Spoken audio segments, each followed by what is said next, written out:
조갑제 TV 시청자 여러분 안녕하십니까. 2023년 9월 9일 오후 1시입니다. 촌철살인의 짧은 글을 하나 소개해 드리겠습니다. 조남준 전 월간조선 이사, 전 조선일보 기자가 쓴 글입니다. 제목이 이렇습니다. 대통령 선거판 바꿀 내용 확인 않고 보도한 건 범죄다. 대통령 선거판 바꿀 내용 확인 않고 보도한 건 범죄다. 상식 어긋난 짓 한 것 보면 틀림없이 다른 이유가 있다. KBS, MBC에 대한 준엄한 질타입니다. 내용이 이렇습니다. 1980년에서 90년대 지방에서 일어나는 사건 사고는 대부분 연합통신을 인용하는 경우가 많았다. 조선일보 등 중앙일간지는 도청 소재지에만 주재기자가 있고 중소도시에는 기자가 없었기 때문에 불가피한 일이었다.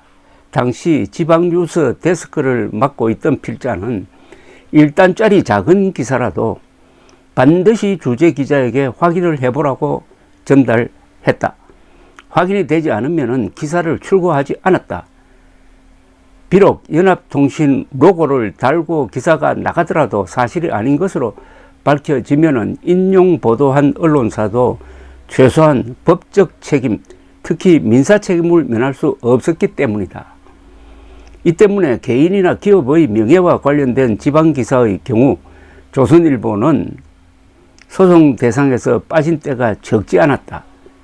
그런데 KBS와 MBC처럼 거대 공영방송이 확인되지 않은 윤석열 검사 관련 엉터리 기사를 인용 보도해 놓고 잘못을 인정하지도 사과하지도 않는 태도를 보고 이건 결코 언론이 아니다라고 다시 한번 절감하게 된다. 1단짜리 기사도 확인 또 확인해야 하는 것이 언론의 정도이거늘 대통령 선거판이 뒤집힐지 모를 폭탄을 확인 취재 없이 인용 보도한다고? 이건 절대 있어서는 안 될 범죄 행위다. 두 방송사 모두 인터뷰 녹취록 전문을 입수하지 못한 상태에서 보도하다가 보니 시청자에게 혼선을 주었다고 변명했다. 그럼 보도를 하지 말았어야 정상이다. 보도하려면 사실인지 체크하고 크로스 체크하고 반론의 기회를 주는 절차를 거쳐야 한다. 수습을 뗀 정도의 기자라면은 다 아는 이런 상식을 외면하고 보도했다는 것은 다른 이유가 있는 것이 틀림없다. 그렇죠? 이거지 바로. KBS, MBC가 시대의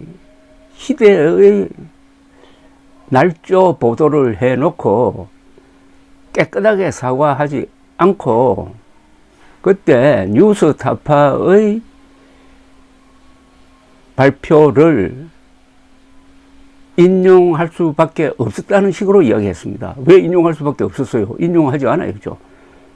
그 내용이 어마어마한 것이고 그게 선거 직전에 나가면은 윤석열 후보를 낙선시킬 수도 있는 것인데 뉴스타파의 보도가 사실인지 아닌지를 확인하지 않고 그대로 옮겼다는 겁니다. 그래 놓고 시청자들에게 혼선을 주었다고 잡아떼고 있습니다. 혼선을 준 게 아니라 윤석열 후보를 낙선시키려고 한 거죠. 그게 들통이 난 거죠.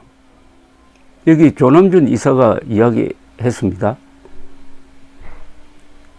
1단짜리도 확인해서, 즉 연합뉴스 기사라도 1단짜리도 확인해서 올렸는데 이거는 1단짜리가 아니가 이대로 나가면은 윤석열 후보가 반론을 제대로 할 기회도 없이 그냥 사람들이 투표장으로 나가는 상황에서 엉터리 보도를 쏟아냈다 이겁니다. 다른 이유가 뭐겠습니까? 이렇게 한 이유가 뭐겠습니까? 이렇게 할 이유가 없어요. KBS, MBC는 뉴스타파 같은 그런 군소 매체의 보도는 대신 실어줄 이유가 없습니다. 그거 실어주지 않는다고 뭐 시청률이 떨어집니까? 왜 그렇게 했어요? 왜 이 돈 많은 회사, 더구나 국민의 재산인 공중파를 이용하는 이 두 매체가 왜 이런 짓을 했느냐 이겁니다. 수석 기자 1개월 정도의 교육만 받아도 하지 않을 짓을 왜 했겠습니까? 해서는 안 될 짓이었습니다. 또 그 내용은 사실은 기사거리도 안 되는 겁니다. 부산 저축은행 사건을 수사했던 윤석열이 설사 뉴스타파 주장대로 어떤 피의자에게, 피의자도 아니더라고요. 나중에 보는 참고인이던데, 참고인에게 커피 하나 타줬다. 그게 밝혀졌다고 하더라도, 그게 사실이라고 하더라도, 그게 도대체 대장동 사건하고 무슨 관계가 있느냐는 겁니다. 아무 관계가 없어요.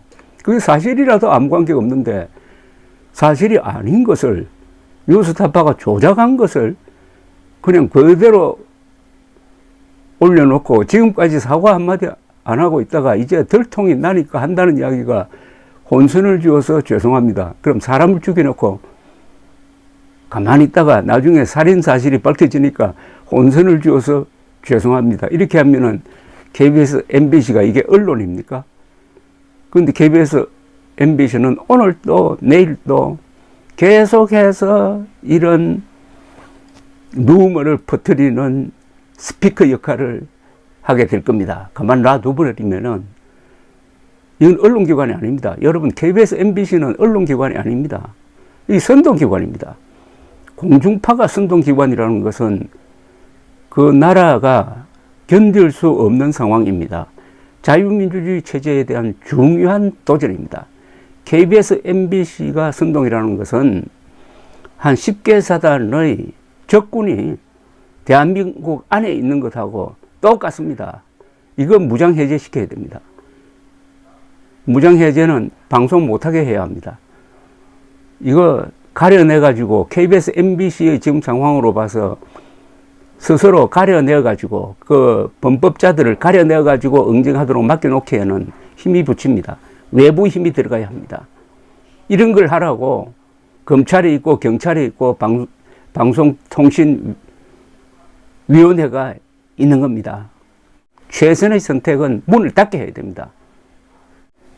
법률적으로 말하면 KBS와 MBC는 좌익 선동 기구이므로 현존하는 명백한 가짜뉴스 위험 요인입니다.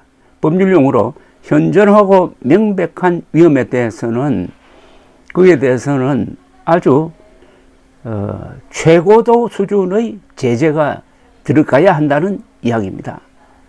현행범 수준으로 다뤄야 됩니다.